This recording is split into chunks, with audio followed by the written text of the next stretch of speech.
साजिद रशीदी पर हुए हमले यानी थप्पड़ कांड का जो मामला है वो अब कानून की दहलीज पर पहुंच चुका है। साजिद रशीदी समेत 3 जो कार्यकर्ता हैं जिन्होंने सपा कार्यकर्ता हैं जिन्होंने साजिद रशीदी को मारा था, उनकी पिटाई करी थी, 4 लोगों पर मुकदमा दर्ज किया गया है।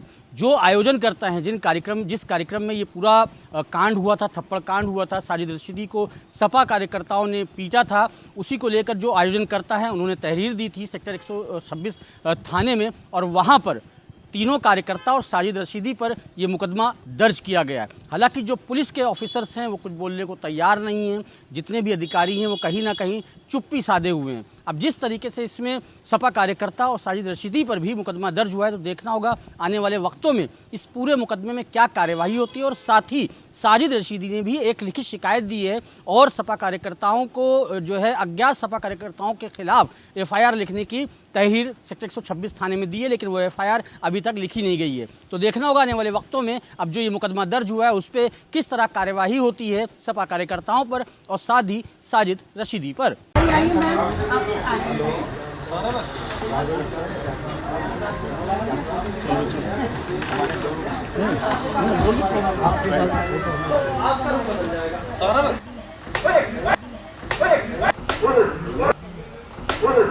देखिए, हमें पता लगा था अपने लोगों के माध्यम से कि ये बदतमीज आदमी जो है नोएडा आ रहा है, तो हम सब लोगों ने तय किया कि यहीं चल के जो है इसका इलाज करना है, क्योंकि ये इतना बदजुबान आदमी है कि ये देख ही नहीं रहा किसके लिए क्या कहना है, एक महिला है, पुरुष है, क्या है।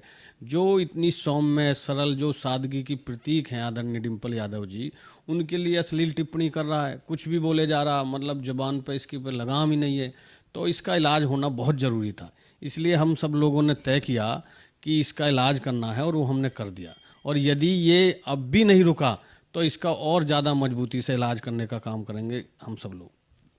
प्रशांत, क्या मूवमेंट था वहाँ? माफ़ करिएगा मोहित, क्या मूवमेंट था वहाँ? मूवमेंट ये था कि जैसे डिबेट थी, हम वहाँ गए और डिबेट में भी उसने अलग अलग बातें शुरू की, माननीय डिम्पल यादव जी के लिए, अखिलेश यादव जी के लिए बार बार बोलना, जबकि हमारी उनसे ये भी बात हुई कि आप इस पर माफ़ी मांग लो, जो भी आपसे गलती हुई हो जाती है सब चीज़ें। लेकिन नहीं, मैं क्यों माफ़ी मांग लूँ, कौन मुँह पे माफ़ी मंगवा लेगा, दोबारा बोलूँगा ऐसे ही। उसी बात को लेकर हमारी वहाँ बहस शुरू हो गई, जिसमें आपने वीडियो भी देखा होगा। फिर हमारे उल्टा बोला जैसे वो, हमने उसकी पिटाई करनी शुरू कर दी। देखो, अगर हमें हमारा सम्मान हमारे पास नहीं बचेगा, हमारे परिवार के लिए जो आपत्तिजनक आप टिप्पणी कर रहे हैं, आप अगर वो हमारे पास अगर नहीं रहेगी तो हम किसी को भी बसकेंगे नहीं। अब पीटा है, दोबारा बोलेगा, खुला चैलेंज दे रहे, दोबारा कुछ कह के दिखा दे, दोबारा मारेंगे, जहां मिलेगा वहां मारेंगे, दिल्ली मिलेगा दिल्ली मारेंगे, यूपी मिलेगा यूपी मारेंगे, लेकिन परिवार के लिए कुछ भी बर्दाश्त नहीं करेंगे। परिवार के लिए कुछ बर्दाश्त नहीं करेंगे।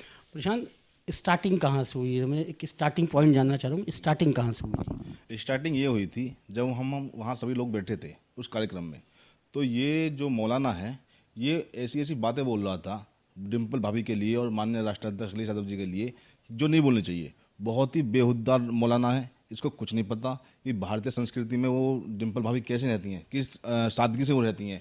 और मैं आपको बता देना चाहता हूँ, समाजवादी पार्टी हमारा एक परिवार है और आप जानते हैं कि परिवार के लिए कोई बोलता है तो उसका ऐसे इलाज होता है। और बता देना चाहता हूँ, अगर दोबारा बोलेगा फिर से ऐसे इलाज करेंगे। बिल्कुल आर पार के एक तरीके से कह सकते हैं। श्याम भाई, क्या कोई लोकेशन ट्रैक की थी? कैसे आपको पता लगा कि हाँ वो व्यक्ति वहाँ आने वाला है? क्या कोई लोकेशन किसी से आप लोगों ने पूछी या कैसे आप तक ये खबर पहुँची? नहीं, कुछ हमारे साथी हम लोगों ने लगा रखे थे कि जैसे ये कहीं जाए तो इसका पता बताओ, तो हमें पता लग गया, हमारे साथियों ने बता दिया कि आज ये नोएडा एक कार्यक्रम में आ रहा है। और मैं आपके चैनल के माध्यम से ये बताना चाहता हूँ कि कुछ लोग जो है ये समझ रहे हैं कि समाजवादी पार्टी के कार्यकर्ता, समाजवादी पार्टी के नेता कमज़ोर हो गए हैं।